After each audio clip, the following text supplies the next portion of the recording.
Picture this. You finally retire early and book the trip you've been dreaming about for years. 2 weeks in, instead of excitement, you feel tension. You start checking prices, cutting days short, and saying, "We'll come back later." This wasn't in the budget. That moment is when people realize they retired early without a travel plan.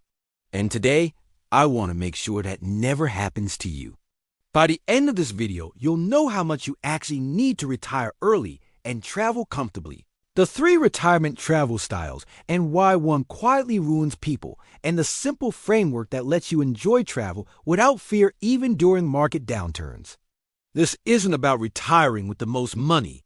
It's about retiring early and living well. Here's what most early retirement advice gets wrong. The biggest mistake isn't undersaving. It's choosing the wrong travel lifestyle for the way your retirement income actually works. I'll show you what that means later, and once you see it, you won't be able to unsee it. Everyone asks, how much do I need to retire early? That sounds logical, but it's the wrong starting point. The real question is, how do I want my days to feel? Because retirement isn't one lifestyle, and travel definitely isn't one lifestyle. Some people are perfectly happy spending $3,000 a month. Others feel constrained at $6,000. Neither is right or wrong. The problem starts when people copy someone else's number without copying their life. Almost every early retiree traveler fits into one of 3 styles. The first is the slow traveler. These are people who stay in one place for months at a time, rent apartments, find favorite cafes, and build simple routines. This lifestyle costs less than most people expect, feels stable, and works beautifully for early retirement. Many slow travelers are comfortable between $3,000 and $5,000 a month depending on location. The catch is simple slow travel only works if you're okay with depth instead of novelty. The second style is seasonal living. These retirees rotate between 2 or 3 locations, avoid harsh winters or extreme summers, and return to the same places year after year. This lifestyle feels predictable, emotionally grounding, and balanced. Most seasonal travelers land between $5,000 and $8,000 a month. It's one of the most underrated retirement travel styles. The third style is where people get into trouble, the bucket list hopper. This retiree moves fast, chases experiences, and treats retirement like a permanent vacation. At first, it feels incredible. Then the burn rate shows up. Flights, hotels, tours, constant decisions. This is where people say, I didn't expect retirement to feel this stressful. Later, I'll show you how people travel this way without destroying their retirement plan. Now imagine 2 people. One needs $3,000 a month. The other needs $6,000. Most advice stops there, but what really matters is when that spending happens, why it happens, and how flexible it is. Early retirement travel isn't about spending the same amount forever. It's about spending differently over time. Here's something most people ignore. You don't spend the same way at 55 that you do at 75. Early retirement usually starts with more travel, more movement, and more experiences. Later, things slow down. Comfort matters more. Routine becomes valuable.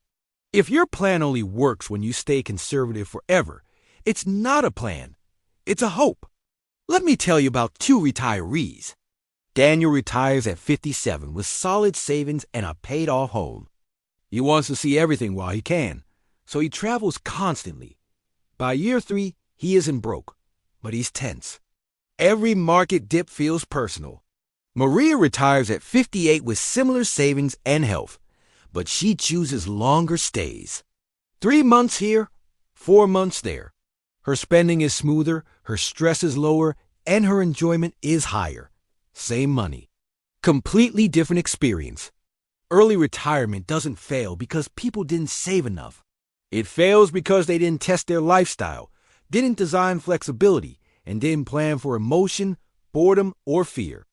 Money problems in retirement usually show up as emotional problems first. If you remember one thing from this entire video, make it this.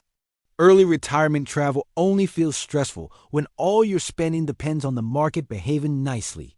The fix isn't spending less. The fix is separating your money by purpose and giving it clear roles. The first row is your base life.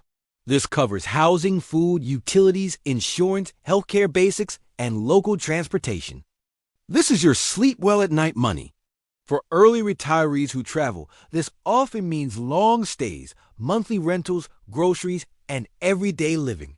This bucket is protected. If the market drops tomorrow, this part of your life does not change. That's the foundation. The second row is flexible travel, and this is where people finally relax. This bucket pays for flights, short trips, experiences, tours, and spontaneous moments. The key is that this bucket expands and contracts. In good market years, you travel more. In flat years, you slow things down.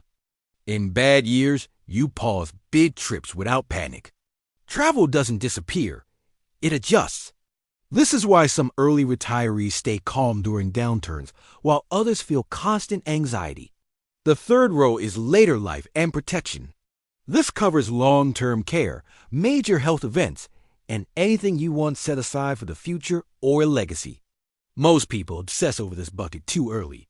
Smart retirees build a good life first, protect dignity later, and don't hoard money out of fear. This bucket gives you permission to enjoy the present. What this system really does isn't mathematical. It's psychological. It separates survival money from joy money and fear from choice. When everything comes from one pile, every expense feels dangerous. When money has roles, your brain calms down. That is why some people with less money feel more confident than people with more money and no structure. Now, let's talk about the moment everyone worries about. The market drops, the news gets loud, and your account balance looks smaller. Successful early retirees don't cancel everything in panic, swear off travel forever, or pretend nothing is happening. Instead, they follow one simple rule. When markets are down, shorten trips, stay longer in one place, and trade novelty for depth. Instead of 3 countries in 1 month, they choose one great place for 6 weeks. Same joy, lower cost, much less stress. Travel evolves instead of disappearing. Now, let me save you from one of the most expensive early retirement mistakes. Most people choose retirement destinations on vacation terms, and that's a trap. Before committing to any place, ask yourself what life feels like there on a random Tuesday. Not during perfect weather and not during festivals. Just normal life. Ask what noises you didn't notice at first dogs, traffic, construction, neighbors' schedules. The thing you ignore in the first week can drive you crazy by the 3rd month. Ask how easy healthcare really is. Not in theory, but in real life with actual doctors, pharmacies, and emergency access. Ask whether you can live there without constant spending. If happiness requires restaurants every day and nonstop entertainment, that place may be vacation perfect and retirement hostile,